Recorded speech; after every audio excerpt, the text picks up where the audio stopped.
Good morning and welcome back to Planet Doug 360. I'm on my way to the Sunday morning market here in Mesot, and we might have a dog on my left. Classic Mesot dog, they just hate pedestrians. They like you when you're on a scooter, but they don't like you when you're walking, that's for sure. But at least he was behind a fence and he couldn't get at me. And I saw him ahead of me barking at someone else, so I was prepared for that moment. But anyway, I'm on my way to the Sunday morning market here in Mesot, and my plan is just to shoot a couple of simple, experimental 360 videos. This one, as I'm walking to the market, and then one or two maybe when I get to the market itself.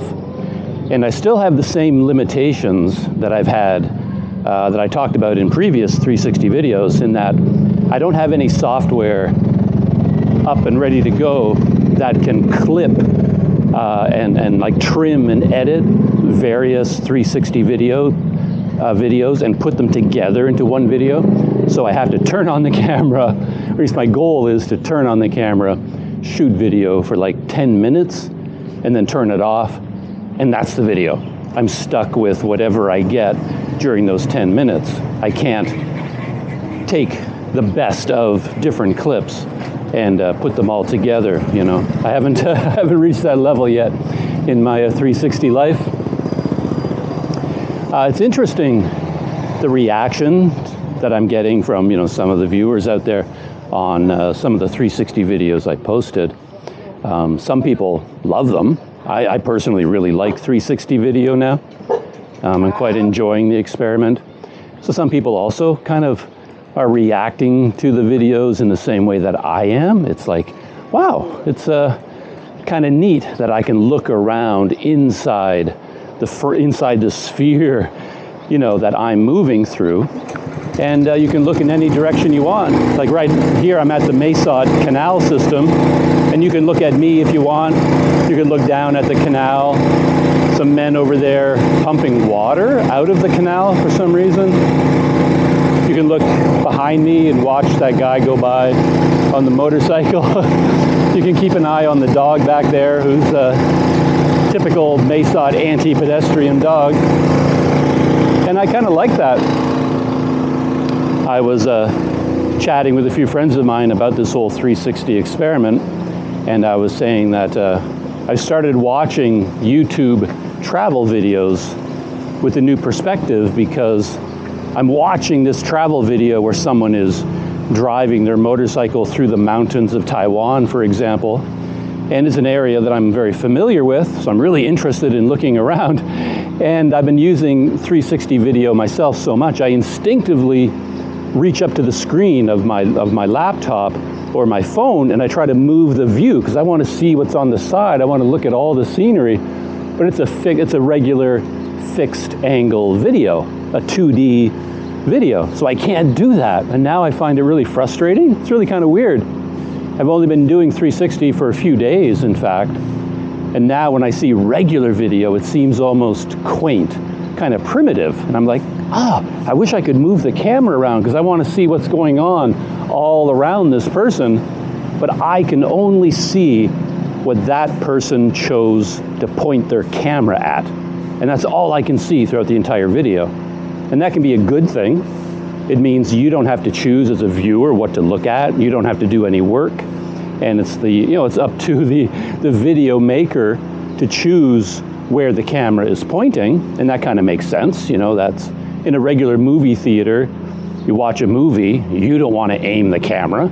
That's the job of the director, the cinematographer, and the editor. They're the professionals, and they're choosing what to show you so that they think the movie is more interesting and more entertaining. You know, leaving you to control the camera movement in a movie would be kind of silly in a way. But for a YouTube vlog like this, a simple little video, you know, from time to time I can see it being kind of interesting.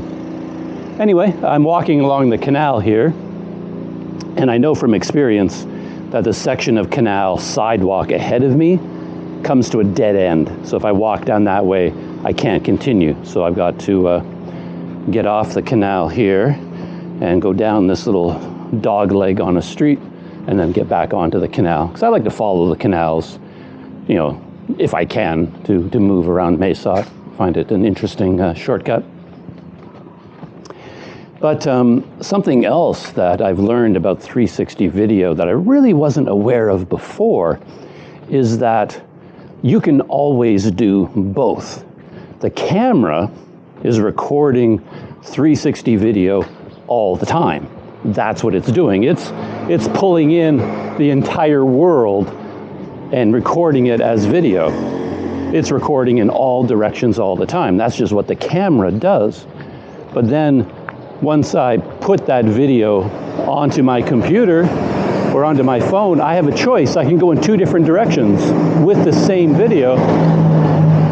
I can just take it exactly as it is, put it on YouTube as a 360 video, and I don't have to do any editing at all. I record it in 360, I upload it, and then anyone watching the video would then choose the camera angle at all times during the video. But you don't have to do that.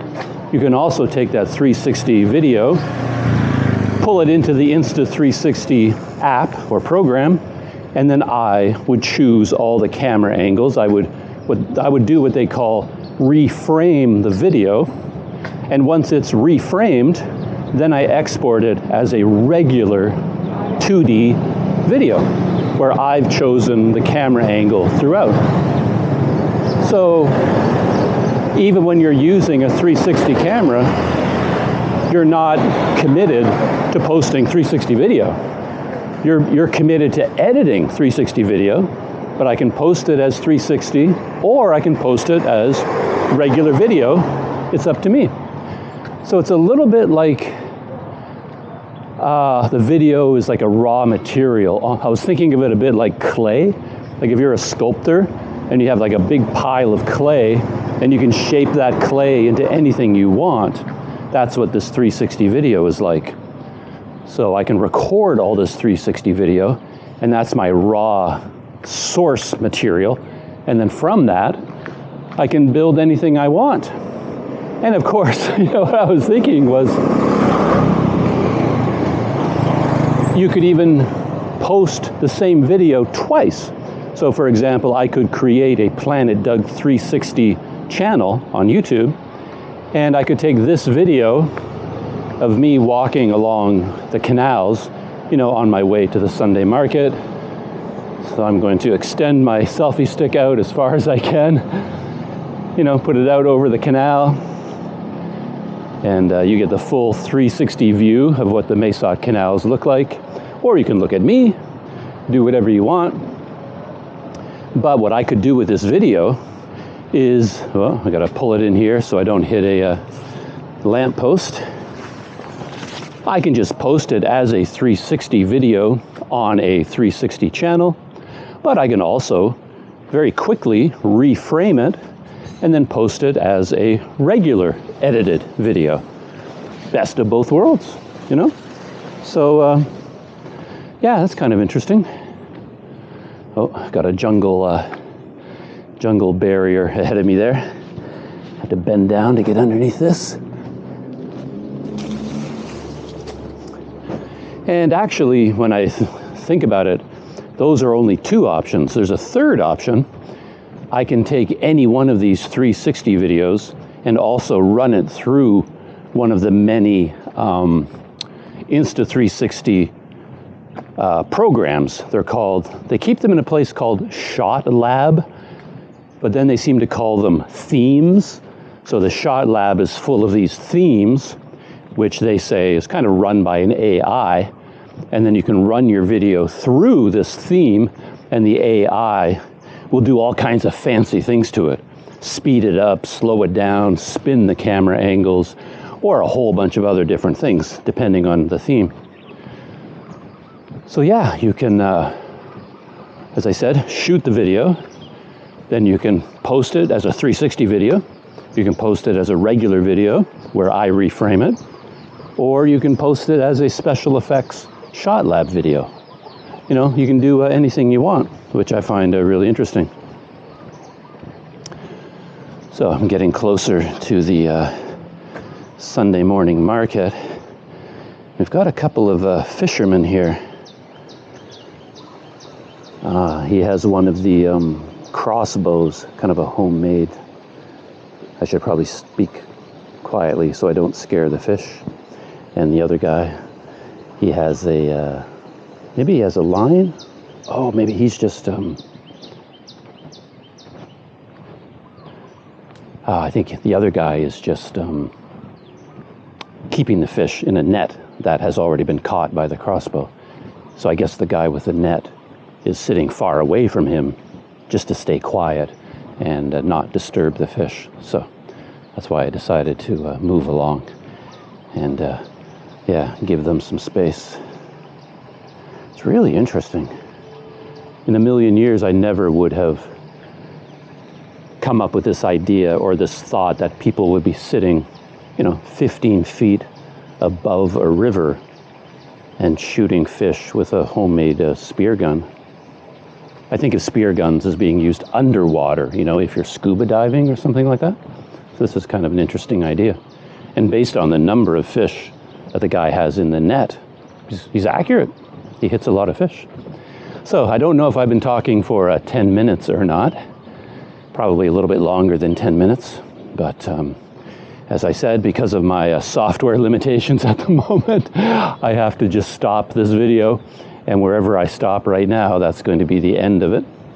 I've almost come to the end of this section of canal. Let's see. I'll move the camera ahead of me just to provide a different angle, even though it really makes no difference because the 360 video is capturing every angle. But the Sunday morning market is just around the corner at the end of this section of canal. So I will stop this video and then take a look inside the market. I have to set the exposure for this camera carefully, I've discovered. The auto exposure does not adjust very well to different light conditions, I'm finding. So when I go from outside into the market building, the exposure is going to change dramatically, and I have to kind of do a test and see, what the exposure should be. So right here, right around the corner is the bus market and the bus station and the Sunday morning market. And yeah, I'll see you in the video I shoot in the market.